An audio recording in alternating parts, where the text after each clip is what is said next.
justement, écoutez, je vais vous donner un petit brin là, de ce qu'on discutait un peu pendant la pause. Là. Faire comme si vous êtes avec nous.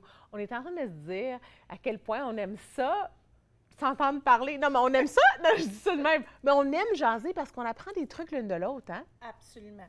Comme, justement, je voyais Jackie, puis tu sais, là, elle me rappelle, là, ce soir, là, j'aurais besoin d'une bonne classe. Là. Je vais me faire une petite classe de yoga.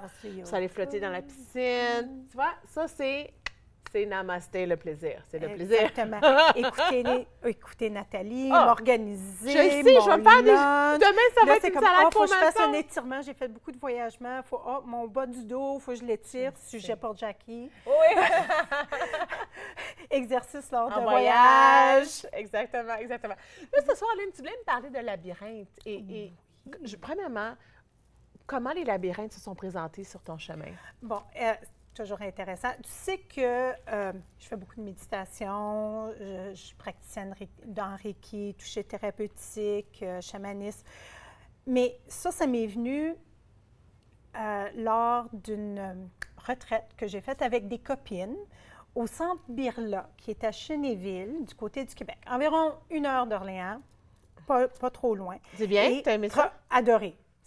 Expérience de fille, je vous dis tout le monde. Rappelle-nous le nom? Le centre Birla, B-I-R-L-A. Absolument extraordinaire. En pleine nature, proche du lac Simon, extraordinaire. Et sur le site, il y a 2 labyrinthes. Et là, on a eu de la formation, comment utiliser les labyrinthes, que c'est vraiment quelque chose pour nous aider avec une méditation. C'est une méditation active. Tu as entendu parler du mindfulness, les techniques, on prend de prise de conscience. L'utilisation des labyrinthes, c'est la même chose. C'est que là, j'ai commencé à faire un petit peu plus de recherche. Pendant que j'étais là, ma belle fin de semaine avec mes copines de filles, on en a fait au lever du soleil, au coucher du soleil, au milieu de la journée. C'est juste pour relâcher. C'est une expérience extraordinaire. Ça fait que, là, en faisant mes recherches, j'ai découvert que ce n'est pas quelque chose de nouveau. C'est pas New Age, c'est quelque chose que ça vient du Moyen Âge et même qui est reconnu par les Premières Nations. C'est extraordinaire. Ça fait que les plus premiers labyrinthes dans l'Occident viennent et se retrouvent dans les vieilles cathédrales de France. La cathédrale de Chartres est reconnue. Comme dans les sous-sols ou comme à l'extérieur? Même pas directement sur le plancher en plein milieu de l'église. OK. Ça fait que Chic Charles nous montre une belle photo. Oui. Il bouge les bancs et c'est une forme de prière.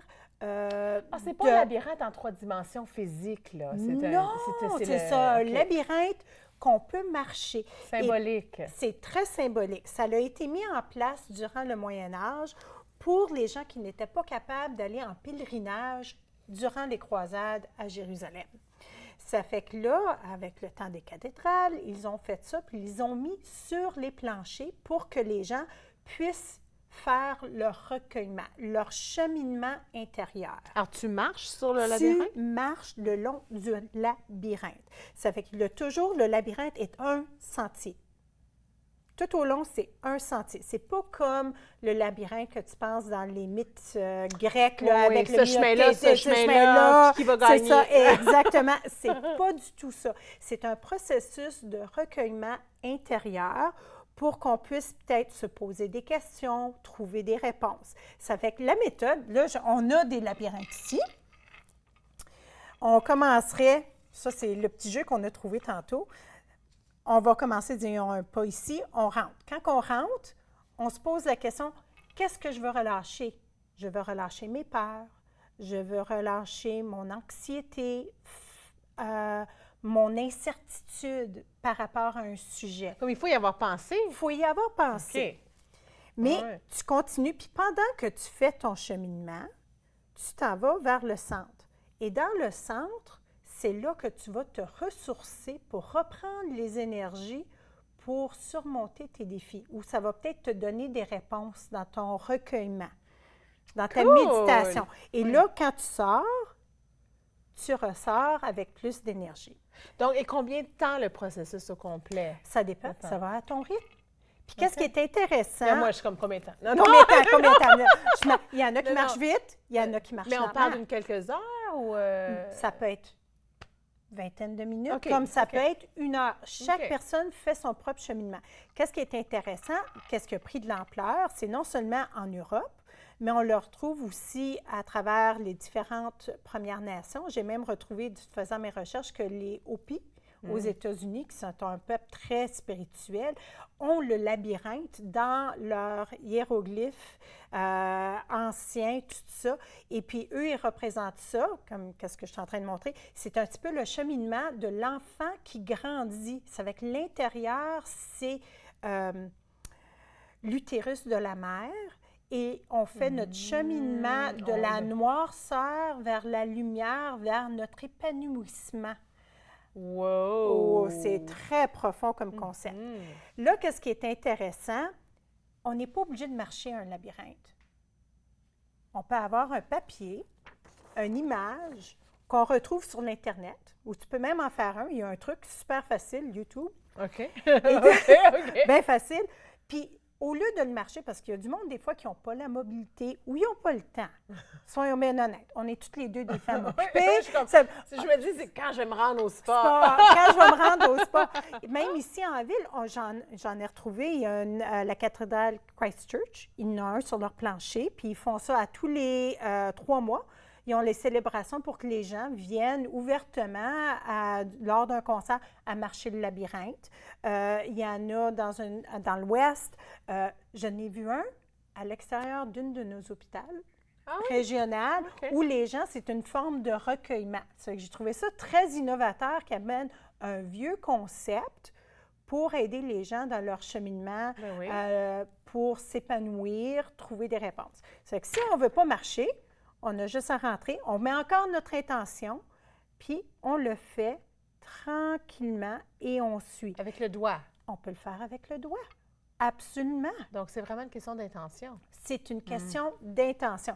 Puis, tu peux en trouver d'autres. Il y en a un, j'ai trouvé un labyrinthe en forme de cœur. Puis, à toutes les fois que tu tournes un coin, tu dis, je relâche quelque chose et j'amène de l'amour. Ou j'envoie de l'amour envers mes parents. J'envoie de l'amour envers mes enfants. J'envoie de l'amour envers moi-même. C'est que c'est vraiment quelque chose, tu peux le personnaliser. Est-ce que tu as vécu l'expérience par toi-même? Est-ce que tu as vécu l'expérience? Absolument. Et c'était comment pour toi? Comment dire ça? Au début, je ne pensais pas que c'était pour être aussi émouvant et aussi puissant que ça l'était. Tu sais, t'arrives... Oui, c'est comme... Moi, j'ai mon côté spirituel comme tout. J'ai aussi mon côté analytique, scientifique. Et je dois faire la balance entre les deux côtés.